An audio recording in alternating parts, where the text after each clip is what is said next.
Olá, sejam todos bem-vindos, sejam todas muito bem-vindas ao canal Real Time Play, que hoje entrevista um médico dermatologista que é responsável pela instituição de referência no tratamento de doenças dermatológicas do nosso estado.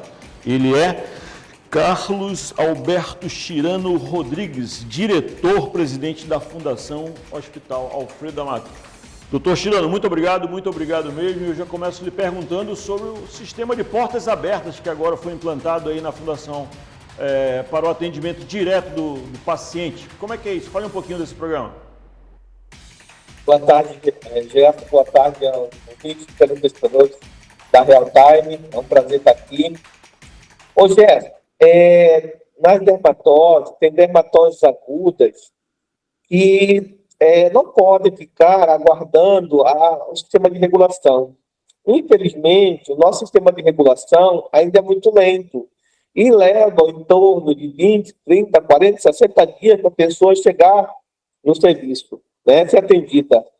Então, a porta aberta é um mecanismo, uma ferramenta que a gente utiliza para atender essas dermatoses agudas mais urgentes. Você tem um caso, por exemplo, de uma erisipela, de um herpes zoster, de um corrimento uretral, de uma gonorreia, de uma coisa aguda, de uma sífilis, que não pode ficar na fila esperando 40, 60 dias para ser atendido.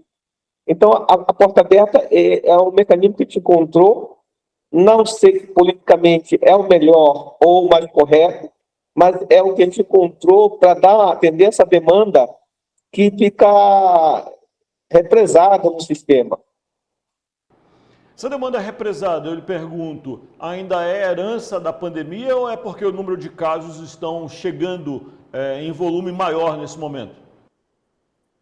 Na verdade, Jefferson, é que a oferta, a procura é sempre maior do que a oferta, né? Ainda não temos uma rede suficiente para atender todas as pessoas a pronto à medida da sua necessidade. Então, sempre tem, seja qualquer que seja a especialidade, ainda vamos ter algum tipo de fila, porque sempre a oferta é inferior à demanda. Doutor Chirano, a Fundação ela é referência no tratamento da hanseníase e nós já tivemos casos aqui no Amazonas que nos colocava entre os primeiros colocados no ranking dessa doença. Você pode dar um panorama de como está o controle da hanseníase no nosso estado, o que vocês estão desenvolvendo aí para melhorar o tratamento, novas tecnologias, novos tratamentos, busca ativa de pacientes, como está essa doença, o quadro dela no Amazonas hoje? A Fundação tem um papel muito relevante, muito expressivo no controle da hanseníase no estado do Amazonas. Eu sempre acho que assim, a participação, a efetividade do serviço da dermatologia, da Fundação Alfredo Amato no controle da doença foi fundamental, né? Por muitos anos, nós ficamos como o estado de maior incidência de hanseníase no Brasil. Graças à contribuição dos nossos especialistas, dos médicos, nossos pioneiros que trabalharam quando a hanseníase não tinha cura, que a pessoa tratava pela vida inteira, que não havia um remédio curativo, as pessoas arriscaram suas vidas e se dispuseram a atender esses pacientes. E graças a esses pacientes, hoje nós somos o 16º estado na incidência de hanseníase. Nós temos hoje uma média de 7,8 pacientes para cada 100 mil habitantes. Nós chegamos a mais de 40 pacientes para cada 100 mil habitantes. Então, hoje nós estamos com 7,8. A nossa meta é chegar a menos de um paciente para cada 100 mil habitantes em 2030. É uma meta ousada, mas que a gente está se esforçando muito para chegar lá. A busca ativa, hoje, nós temos um programa do governo do estado chamado Força Tarefa, onde levamos aos municípios, a gente seleciona os municípios de acordo com o seu perfil epidemiológico e vamos nos municípios para levar capacitação, treinamento para atenção básica e fazer diagnóstico e tratamento das dermatoses negligenciadas, entre elas a hanseníase. Esse ano, nessa atividade, diagnosticamos 172 casos nos municípios. Então, é muito provável que a taxa de diagnóstico desse ano vai ser maior do que o ano anterior porque com a Covid houve uma redução ou diminuição da busca ativa. Então, provavelmente isso vai aumentar de novo. Doutor, se eu não estou enganado, se eu me lembro bem das minhas aulas de biologia, lá no Colégio Preciosíssimo Sangue, onde estudei, a pele é o maior órgão do corpo humano, portanto ela está exposta a um grande número de doenças e às vezes a pessoa está doente e não sabe. Tem uma alergia, tem um problema que não detecta como problema. E agora vocês estão com um programa chamado Dermato Saúde Amazonas, que está indo em busca dessas pessoas, não é isso? Fala um pouquinho desse programa. É o Dermato Saúde Amazonas. Esse é um programa que a gente tenta levar e democratizar os serviços especializados em todos os municípios, onde todas as pessoas deveriam ter o atendimento qualificado com todo especialista em cada unidade, mas infelizmente ainda não dispomos desse recurso, mas estamos tentando levar. Então, assim, o programa é um programa do governo, é uma força-tarefa que vamos aos municípios. Então, levamos especialistas aos municípios. Mandamos uma equipe de criadores antes, eles passam 2 semanas selecionando os pacientes, depois vai a equipe de dermatologista para atender, diagnosticar e tratar as doenças. As doenças dermatológicas, elas passam por um leque muito grande, né? São as doenças infecciosas, tanto bacterianas, virais e fúngicas, e tem as doenças inflamatórias, então doenças inflamatórias crônicas, que não são infecciosas. Tem as doenças congênitas, genodermatose, né? Nós temos várias doenças congênitas que trazem doenças crônicas que vão se perpetuar por toda a vida. Então, o leque da dermatologia é muito amplo.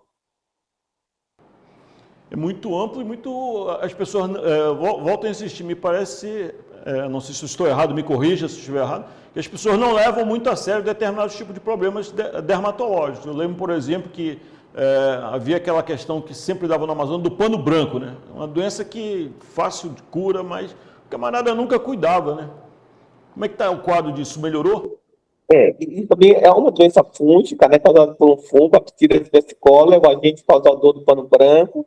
E, assim, ainda temos muitas doenças na dermatologia que são doenças crônicas, de controle. Temos a psoríase, por exemplo. A psoríase é uma doença crônica, é uma doença autoimune, tem algumas com comportamentos graves, né, de forma disseminada, mas, assim, que tem controle. Hoje, a gente avançou muito nessa questão do tratamento das doenças inflamatórias.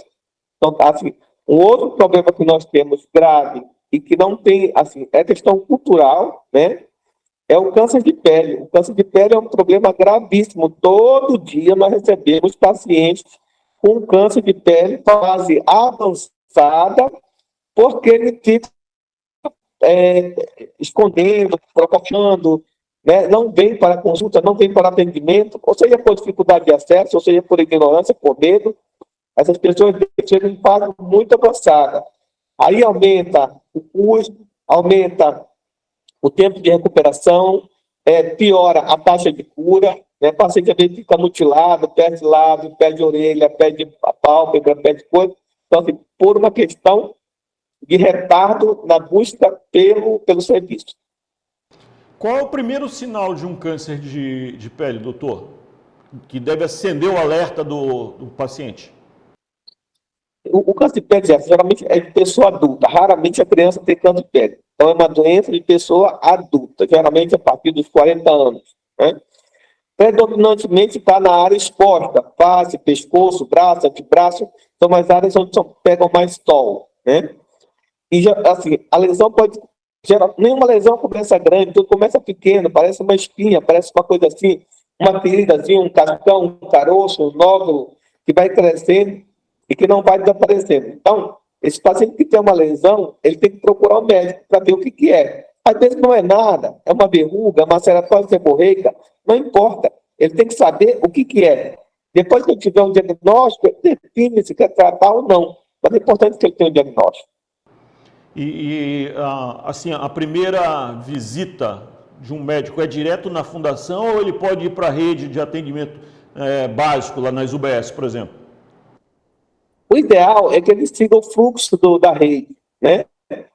siga o fluxo da rede. Essa porta aberta que a gente utiliza aí é mais para esses casos mais emergenciais, pacientes que têm problema mais grave, mais agudo, e a gente deixa sempre por dia aí algo em torno de 60, 70 fichas para atender esses casos mais agudos. Mas, de preferência, que ele busque a rede, né? E que, se for os casos mais graves, serão estratificados como prioridade, encaixados na prioridade.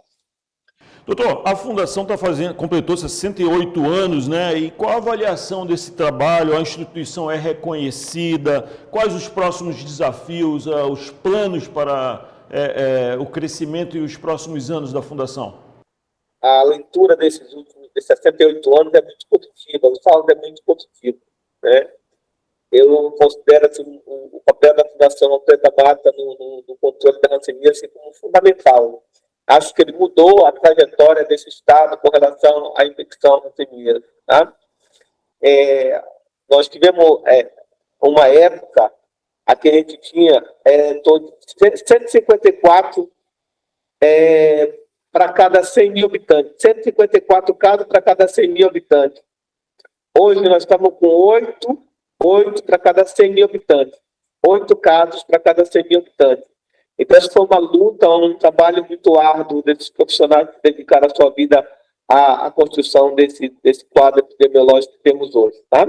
Então, é muito relevante. A Fundação avançou em todos os sentidos, né? No sentido do preparo, da qualificação técnica, do aperfeiçoamento do diagnóstico, do tratamento.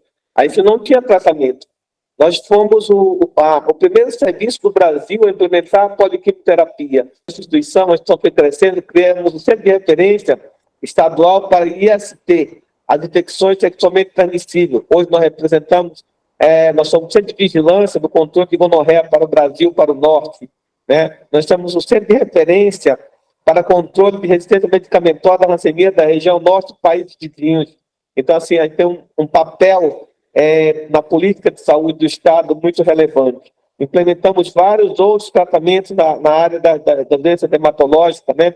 Hoje nós temos, por exemplo, dermatologia pediátrica, nós temos parte de a cirurgia dermatológica, que é um centro de referência popular para o câncer de pele, né? Hoje nós temos é o único serviço com cirurgia micográfica da região norte. A cirurgia micográfica é um serviço onde se faz a análise do tumor simultaneamente durante o procedimento, né? Você vai tirando milimetricamente, vai analisando no microscópio para você ter certeza que o tumor foi removido por completo. Então, assim, realmente é motivo de muito orgulho de estar à frente dessa instituição que hoje completa 68 anos, de um relevante serviço prestado à saúde pública do Estado do Amazonas. E tudo isso começou com irmãs, né? Irmãs da Igreja Católica, é isso? Isso, tudo isso começou com as irmãs de caridade, né? Onde elas faziam um trabalho de triagem, separar os pacientes que iam ser colonizados ou não colonizados. Porque, na época, a única forma que o Estado encontrou para diminuir a propagação da doença era o isolamento dos pacientes transmissores da doença. Então, pegava os pacientes, isolavam num grupo, era um curral, né? Era um curral onde as pessoas ficavam presas, não podiam sair, algumas fugiam, mas eram vigiadas e infelizmente, eram colocadas ali para serem mutiladas e morrendo, porque não tinha expectativa. Aí, quando veio a expectativa da cura, tratamento de cura, e que nós ajudamos muito na política de abertura da colônia Antônio Aleixo, passamos muitas dificuldades, porque os sequelados vieram para a rua e a população achava que aquelas pessoas transmitiam doença. Mas não eram pessoas mutiladas, sequeladas pela doença, não transmitiam mais. A gente sabia, mas a população não sabia. Então, passamos uma pressão política muito grande. Na época, sofremos ameaças, então foi muito difícil. Mas isso tudo foi superado e, graças a Deus, estávamos certos de abrir aquela colônia. Hoje é um bairro próspero e como qualquer outro bairro da cidade de Manaus. Doutor Chirano, parabéns pelos 68 anos da Fundação. por esse trabalho meritório que vocês fazem com esses tipos de doenças de pele. E muito obrigado mesmo por aceitar o nosso convite para a entrevista. Obrigado, Jéssica, pela oportunidade, tá? Conte sempre com o nosso apoio, que você precisar de informação, pode vir aqui, nós estaremos à disposição. Aproveito para parabenizar todos os servidores que contribuíram para a construção desse serviço. Essa fundação é o que é, graças a cada um que deu a sua parcela de contribuição, que dedicou parte da sua vida a esse serviço. Muito obrigado. Valeu! E para você que nos acompanhou, se gostou dessa entrevista, curta, se gostou mais ainda, curta, compartilhe, comente, bote lá o link no grupo de WhatsApp da sua família, dos seus amigos e até uma próxima oportunidade.